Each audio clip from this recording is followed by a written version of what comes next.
Welcome to Sleepy Kid Audiobook. I am your host, Miranda. Tonight, Bea follows a red stitch into a waiting room that remembers how things are used.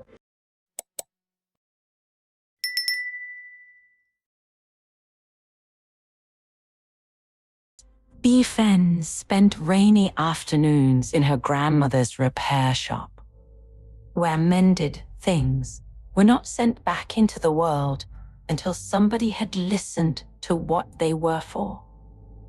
She kept a blue notebook of those use, memories, bread warmth for a mitten, chalk dust for a satchel, wet rope for a fairy coat, and patient weather for an umbrella by the door.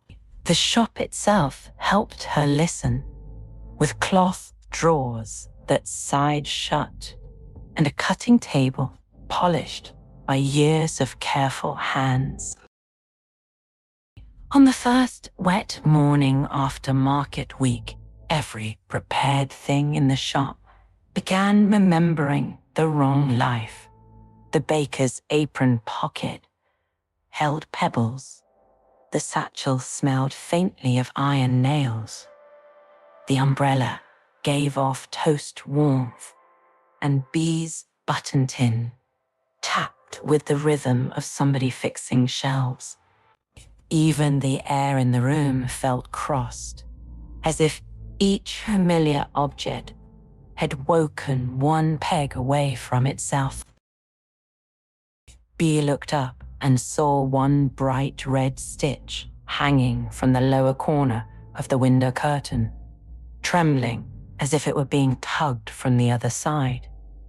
Grandmother Fen saw Bea notice it, gave one calm nod, and let her go find the truth of it. That nod steadied Bea more than a whole string of questions would have done.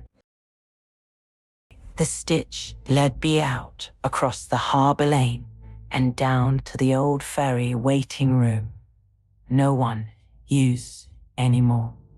Rain ticked on Bea's hood while the red stitch slipped through the keyhole and waited for her hand on the weathered door. No one else in the lane seemed to notice it, which made Bea feel as if she had stepped into a quiet job meant for only one pair of eyes. Inside, the room was larger than it should have been. Benches held cuffs, pockets, collar bands, patched knees, and quilt corners, all arranged by shape and wear instead of by owner, as if the room repaired habits rather than cloth. Nothing in it asked to be admired. Everything asked to be understood. At the center stood a workbench with spools in practical colors and a tray of patches sorted by touch. One faded blue shirt patch lay in a brass hoop, and when Bea lifted it, the button tin on her satchel answered with her father's steady tap, pause, tap, tap, repair rhythm. The sound was so exact that Bea could almost see his knuckles braced against a crooked shelf while he worked. Her father had gone upriver with a bridge crew months ago.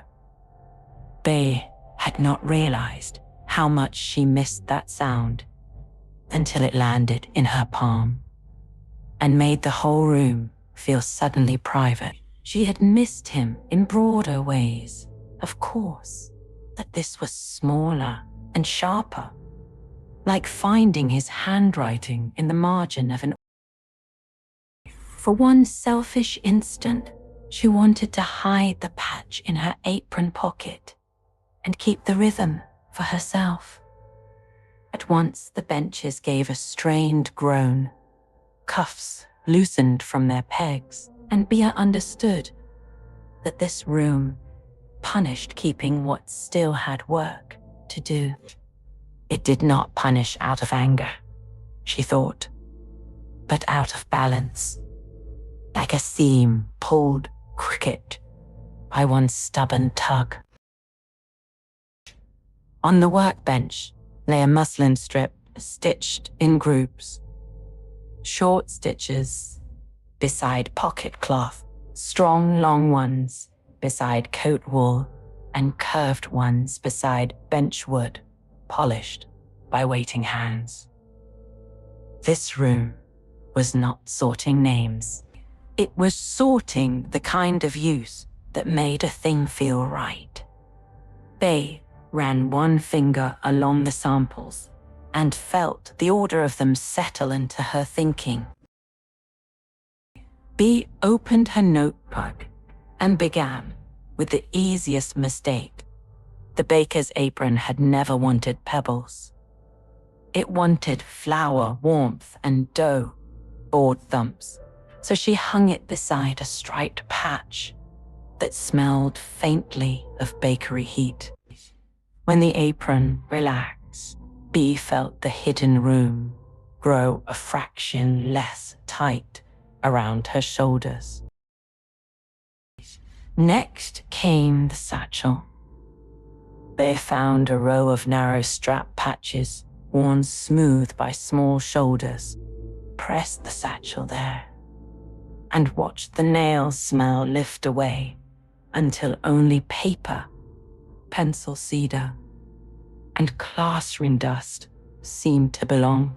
She wrote a quick note in the notebook before the details faded, because good repairs deserved to be remembered properly too. The umbrella took more listening. It had borrowed toast warmth from the shop shelf, but Bea guided it beneath stair. Run a cloth that remembered damp steps and front door patience and weather settled back into its folds.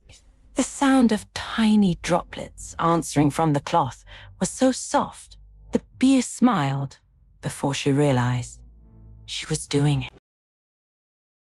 The ferry coat was supplest still. Wet rope belonged to it, but only in the sleeves.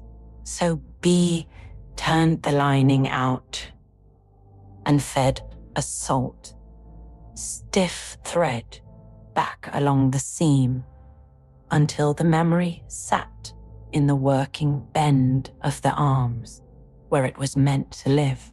The coat straightened on the bench as if relieved to stand inside its own effort again.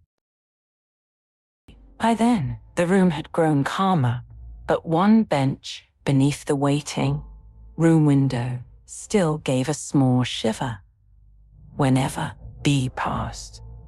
Its cushion had been patched often, yet one seam at the front edge remained open by a thumbnail's width, as if the bench lacked the one habit it most needed.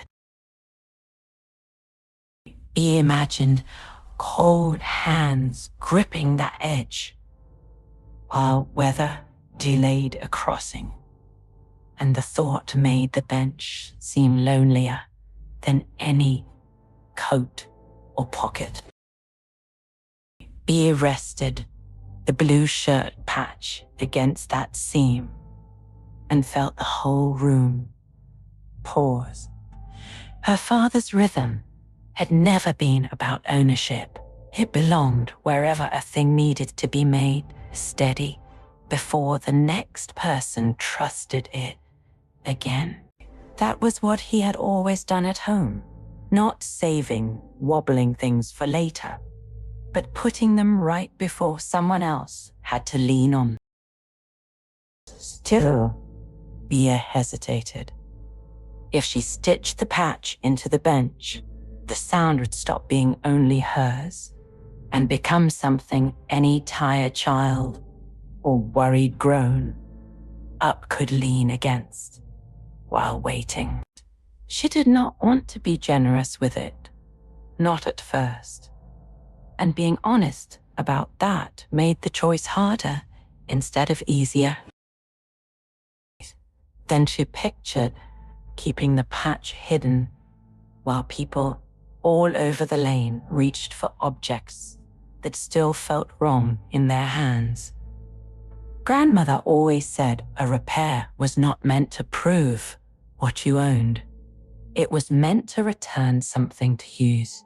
Bea heard those words now, in grandmother's plain voice. Not grand or magical, just firm enough to hold.